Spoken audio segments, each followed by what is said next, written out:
Syederalun sebanyak 40-an pemain mengikuti trial untuk skuad Persiraja di Stadion Haji Dimurtala Lampinang, Banda Aceh pada Senin 3 Juli 2023 sore. Dari jumlah tersebut, pelatih Persiraja Budiarjo Talib atau yang akrab disapa Budijo memilih 29 pemain untuk tahap selanjutnya. Sebagian besar pemain yang ikut seleksi itu merupakan pemain yang berlaga di HIPMI Aceh Cup beberapa waktu lalu. Dalam proses seleksi yang berlangsung pada pukul 15 waktu Indonesia Barat hingga pukul 18 waktu Indonesia Barat, mereka dibagi dalam 4 tim.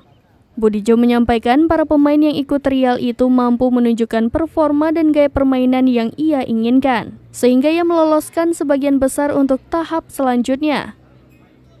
Katanya, pemain yang lolos itu masih mewakili semua posisi dalam bermain. Ia pun tidak mematok jumlah pemain yang akan dipilih secara final besok, tetapi jumlah itu sangat bergantung pada kemampuan pemain.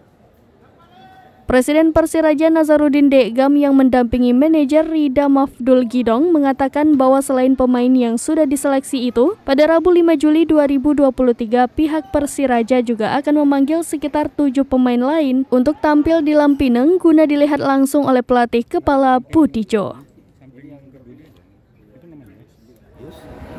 Saya tadi sudah tanya kepada pelatih bagaimana hasilnya hari ini.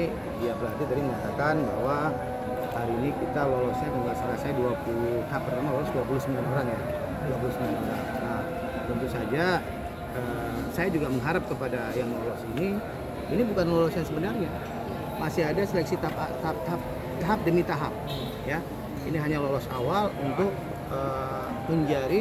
menjadi skuad Persiraja nanti. Nah, kita lebih cepat untuk persiapan supaya kita apa yang